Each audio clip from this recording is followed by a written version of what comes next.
And more folks, it's Reese from Reese's Footy Feed on Burnley won a game of football for the first time in 2024 and for the first time in, I think I just read 84 days, so almost 3 full months we've tasted victory again. And the leaves are back on the trees, and there was no leaves on the trees whatsoever last time we won a game. Uh, Unbelievable feeling, thoroughly deserved. Sort of a shame that we had to win a game when we played against 10 men for about 95 minutes of football, but we could only beat what was in front of us, and it wasn't our fault the way the game panned out. And so many positive performances today. Almost unfortunate that the late goal for Brentford made it very squeaky and touchy for the last uh, 10 minutes or so of the game. But in every department, we were the better team. We've won. And so you can say now that from the last 2 games, leading on to today, that maybe it was coming.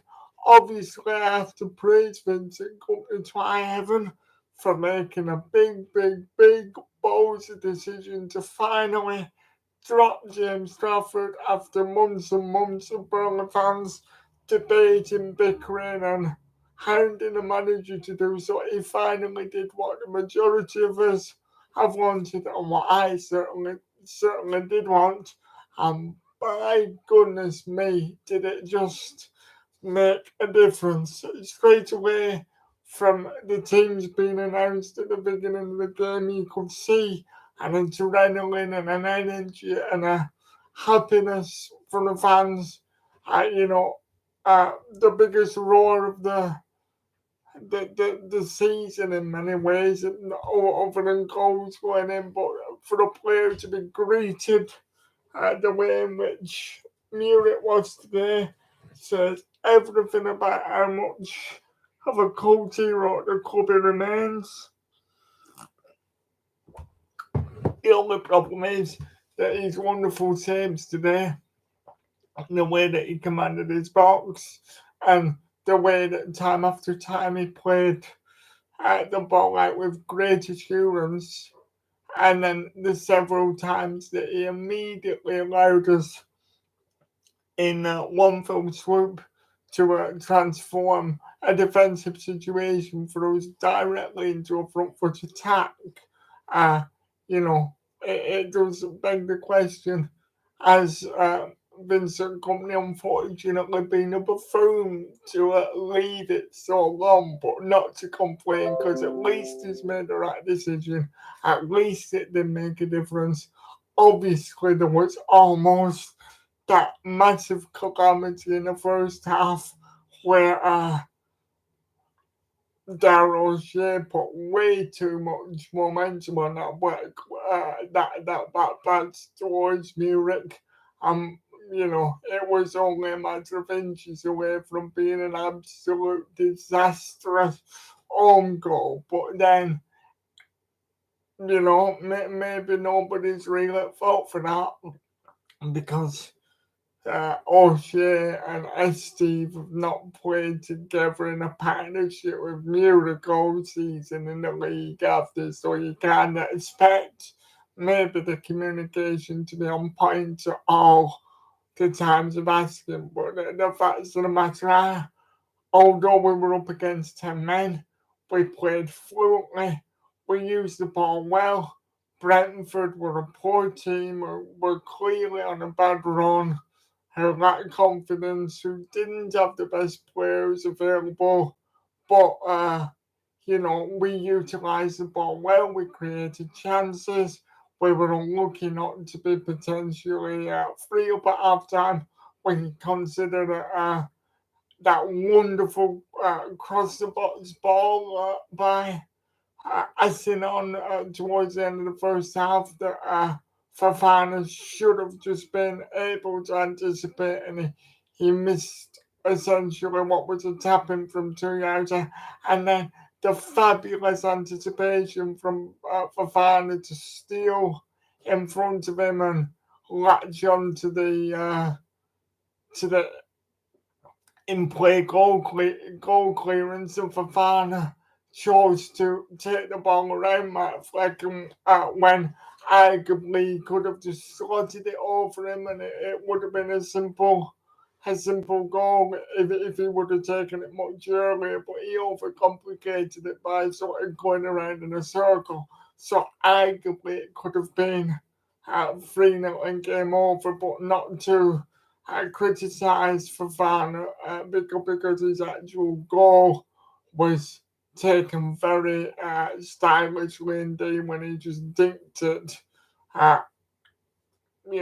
from a one-on-one position when he was sliding in composed passion from Odegaard. Everybody was fabulous today. The statistics tell you that man of the match is Vitinho for ground covered was absolutely everywhere, and that was exemplified absolutely perfectly by the second goal when he miscontrolled the ball on the edge of his own box from our corner. He took a bad touch, and then he literally did, bless him, burst both of his lungs to go back and get potentially what was a goal saving, or at least a open chance, stopping footing. He gets his foot in and the ball breaks for Burnley, and we get on the counter attack with Burge, who feeds it to Odegaard, and Odegaard feeds it into Fofana, and what could have been a goal at one end became our goal. So fantastic courage and commitment and desire and energy from Vitinho. Charlie Taylor was more like a Charlie Taylor of yesteryear that we were used to seeing in the Dash era.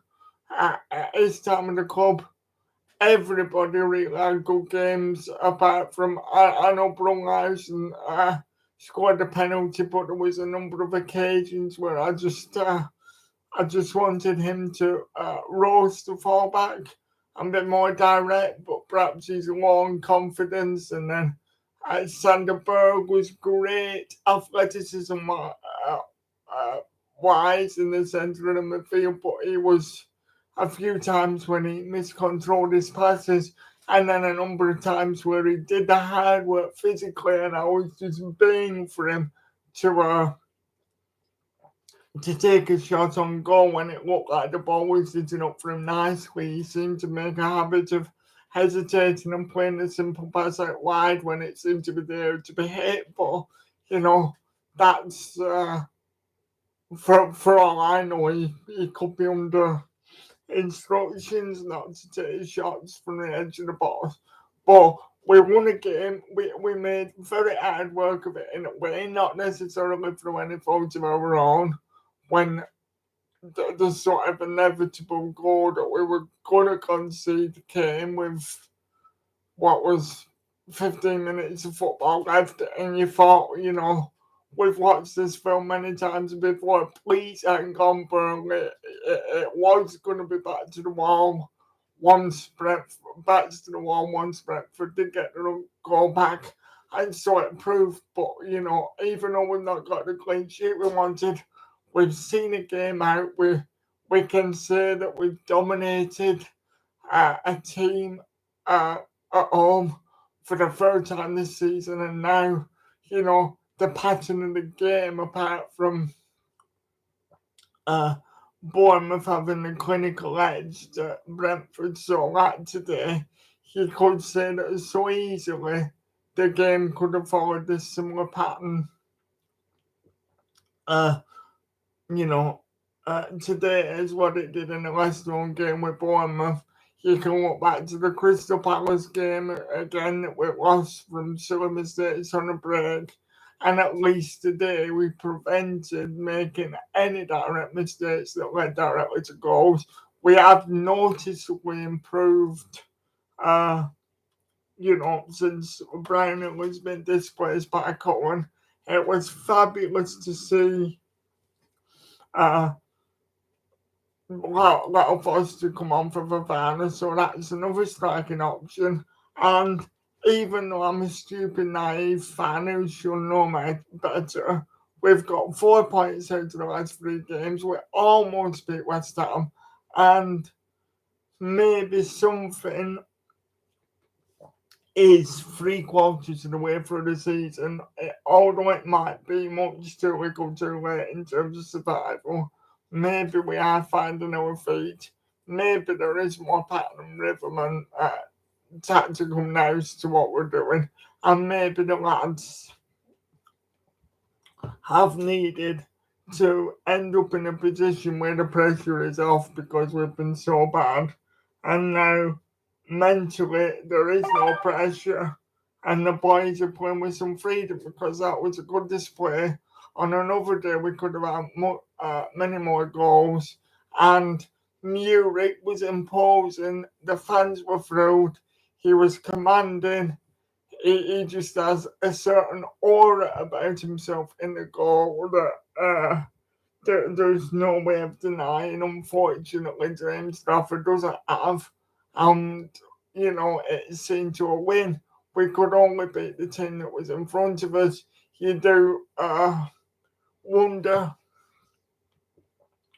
could the game have taken a different trajectory for Brentford if Thomas Frank would have been of a mind to make the treble substitution that featured Brian and Burmo?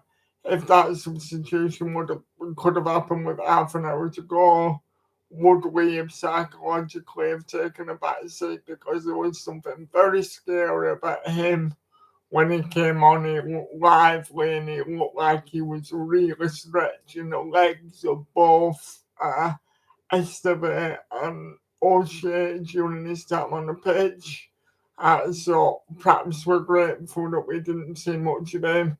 We can be proud of ourselves that, barring one occasion, Ivan Toney was anonymous. There was only the one free header that skimmed off his forehead in the first half where it really caused us a problem.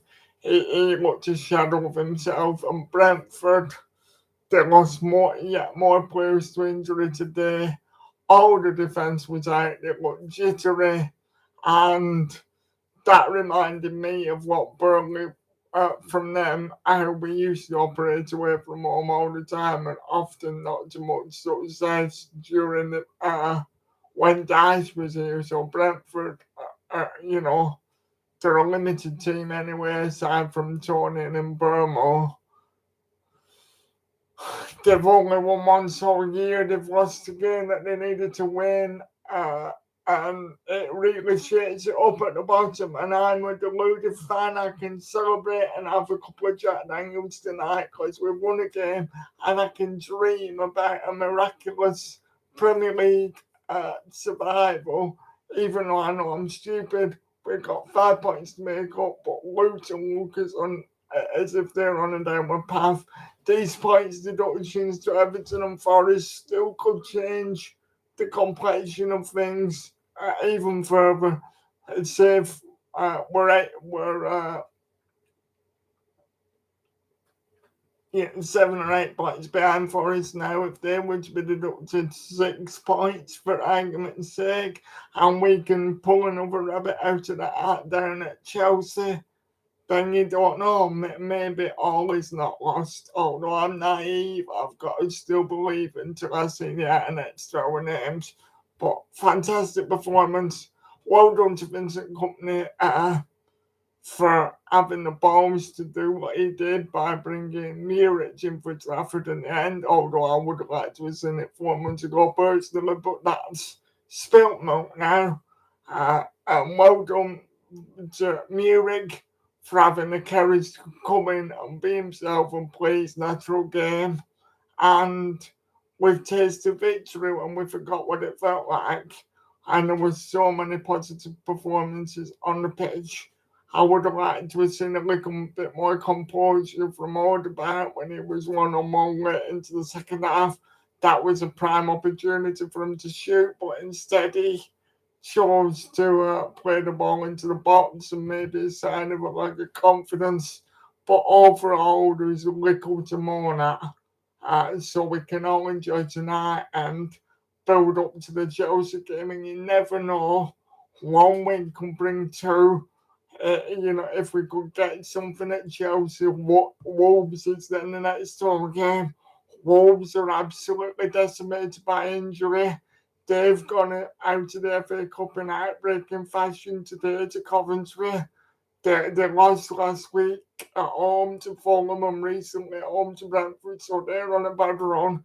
And if we can collect, 4 points from the next two, then we can start dreaming of beating Sheffield United and goodness knows what. But I didn't know for sure if we would taste victory again this season. We have, and the players are playing with some pride, desire, and chemistry in the last 3 games, which is a pleasure to see. So, on that note, that's it from me. Please like, share, and subscribe to the channel. Up the clarets, get in there, you beauties, and I'll be back with more content soon. Thank you for watching, and thank you for all the encouragement you give me to keep making these videos. I appreciate it all. See you again soon. Bye bye.